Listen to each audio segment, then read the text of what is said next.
안녕하세요. 임창희의 내 고향 시토리입니다. 이번 영상은 보령시 웅천읍 대천리로 가보기 전에 웅천읍 지명이 생겨난 배경을 알아볼까 합니다. 대구 쪽부터 곰내라는 지명으로 내려오다가 조선시대 말 곰내를 한자로 고쳐 웅천이라는 지명으로 바뀌게 됩니다. 웅천의 지형을 보게 되면 내천이 S자 형태로 흘러가게 됩니다. 기후의 영향과 환경 조건이 바뀌면서 물의 흐름이 느려져 개울가 가운데로 모래섬이 만들어지는데 이것을 하중도라 합니다. 여기서 그 밭성굴이라고 부르면 지금은 성동리라 부르고 있습니다. 그리고 숙쟁이 지금 석재단지인데요. 대천리에 속한답니다. 냇가의 물이 흐름이 곰처럼 느릿느릿 흐른다고 해서 곰내라고 한 것 같습니다. 웅천읍 대천리에는 웅천교회와 초등학교가 한눈에 보이는데요. 1918년 동시에 설립되어 하나는 지식의 메카, 하나는 영성의 메카로 자리 잡고 있으며 예전에는 구장터로 한때 번성했던 곳입니다. 지방 21번 국도인 비인, 웅천, 대천을 지나가는 곳이며 606번 지방도가 무창포에서 부여 청양 방향으로 가는 길목이기에 내륙의 생산물과 바다의 생선들이 모여 다른 지역으로 팔려가는 시장으로 한마디로 유통센터 기지였던 것입니다. 거기에 대해 주변 오석광산에서 캐온 원석을 애벌 가공하여 한양과 다른 지역으로 가져가기 위해 보름이나 머물다 보니 자연스레 농토가 없던 토착민들은 농사보다 상업적으로 장사를 하다 보니 6.25가 끝난 뒤에 먹을 것이 없어 풀뿌리를 캐먹던 시대에 대천리 마을은 보릿고개도 없이 호황이었다고 합니다. 그러기에 토착민보다 외지인이 많이 머물다 가는 곳, 그런 마을이었으며 특히 오석으로 된 비석을 구입하기 위해 왕족과 사대부들의 왕래가 잦다 보니 자연히 돈이 많이 돌던 장터였던 곳입니다. 신라시대에도 오석이 세워지기도 했지만 조선시대 1649년 이지연 현감비가 최초이며 17세기 말부터 오석의 가치가 알려지면서 왕족과 사대부들이 앞다투어 오석 비석의 주문이 끊이지 않았으며 한때는 무분별하게 채취하다 보니 나라에서 금지령까지 내리기도 하였답니다. 또한 조선시대 왕릉의 경우 56기 중 27기 48%가 남포 오석으로 세워졌으며 만약에 조선 태조 때부터 오석의 가치를 알았다면 아마도 100% 오석으로 세워졌을 것입니다. 역사실록에 남포 오석에 대한 이야기가 많이 등장하지만 정조 때 국장도감 의궤에 비석 운반 기록이 나와 있는데요. 감사의 명령으로 마량 첨사가 군함에 싣고 서울로 운반하는데 6일 만에 용산에 도착했다는 기록이 있습니다.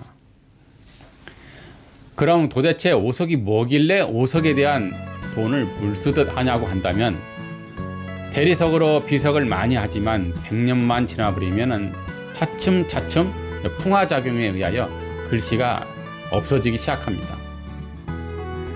그러면 왜 오석을 찾았을까요? 먼저 오석의 특징을 세 가지로 요약하자면 첫 번째로 입자가 조밀하면 이끼가 끼지 않습니다. 두 번째로 평면을 마름질할수록 광채가 더 찬란합니다. 세 번째로 한 번 새기면 1000년이 지나도 그대로입니다. 이래서 왕족과 사대부들이 사죽을 못 쓰는 이유가 바로 여기에 있었던 것입니다. 그럼 예를 하나 들어보겠습니다. 보령시 성주면에 성주사지가 있습니다. 백제시대 오합사라 하여 죽은 영혼들을 달래지기 위하여 세워졌던 절입니다. 그러다가 통일신라시대 신라왕족 김인문 8대 후손인 무염은 그때 당나라에 유학을 많이 가던 시절이었습니다. 무염 대사도 당나라에 가서 불교 유학을 하고 옵니다. 그때 당시만 해도 글을 읽을 줄 아는 사대부들 이상만 성불할 수 있다는 교종이 유행하였습니다. 그러나 무염 대사가 당나라에 가서 선종을 배우게 됩니다. 선종이란 무식한 사람도 지게꾼도 어떤 참선을 통해 깨달아 성불할 수 있다는 수행법이었던 것이죠. 무염대사가 돌아와서 오합사 주지로 오게 되는데 무염대사는 이미 당나라에서 대부살로 인기가 하늘을 찔렀다고 합니다. 또한 이제 오합사로 선정호를 배우러 온 스님들이 2,000명이 넘었다고 합니다. 그리고 나서 무염대사가 열반하고 나서 왕께서 성인으로 추대해 성주사지라는 지명으로 바뀌게 됩니다. 앞에 간략하게 이제 무염대사의 공적을 열거했는데요. 그 이유는 열반하고 나서 그 공적을 오석에 최치원이 글을 짓고 최인연이 새긴 무염대사의 시호인 낭해화상 탑비에 새겨져 1000년이 넘었는데요. 아직도 풍화작용 없이 글자를 그대로 보존하고 있다는 것입니다. 이래서 오석을 찾는 이유가 여기에 있었던 것입니다. 또한 오석 비석만이 아니었습니다. 이 남포 청석으로 만든 벼루입니다. 이 또한 왕족과 사대부들이 이 벼루를 갖고 싶어 안달이 났던 시절이 있었던 것입니다. 우리가 잘 아는 추사 김정희, 이율곡, 심사임당 등도 남포 벼루를 애지중지하였다고 합니다. 그 덕택에 웅천읍 대천리 구장터는 항상 호황이었던 것이죠. 구장터에 대한 이야기를 더하자면 예전에는 소규모로 하던 방식을 1930년 김재동이란 사람이 일본에서 10년간 석재 공부를 하고 옵니다. 그리고 대천리에 석재 공장을 차리면서 많은 사람들이 그 기술을 배워가지고 지금의 웅천의 랜드마크가 된 석재 단지가 생기게 된 배경이 되었다고 합니다. 일제강점기 구장터에는 상가들이 항상 호황했지만은 이 대천리 상가 건물주가 일본이었다고 합니다. 임대료가 너무 비싸다 보니 상인들이 항상 울상이었다고 합니다.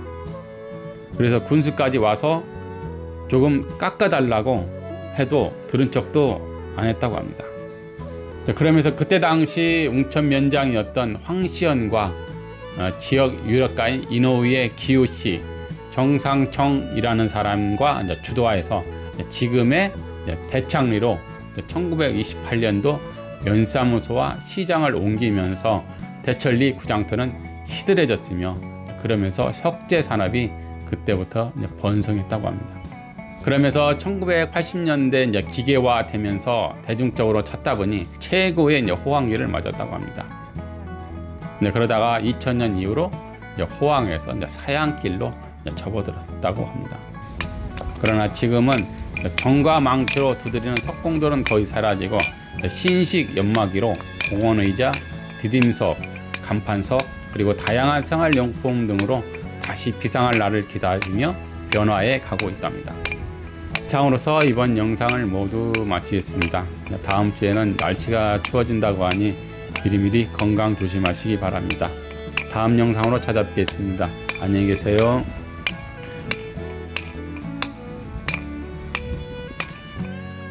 대진석재 사장님이시죠? 네. 혹시 오석을 여기서 많이 가공을 한다는데 주로 어떤 것을 가공하나요? 예전에는 뭐 비석 같은 거, 상석 같은 거 그런 걸 많이 만들었는데 요즘 수요가 별로 없어서 생활에 많이 쓸 수 있는 뭐 테이블석, 탁자석, 바닥가리 같은 생활에 필요한 거 그런 것들 많이 자르고 있습니다. 네, 감사합니다.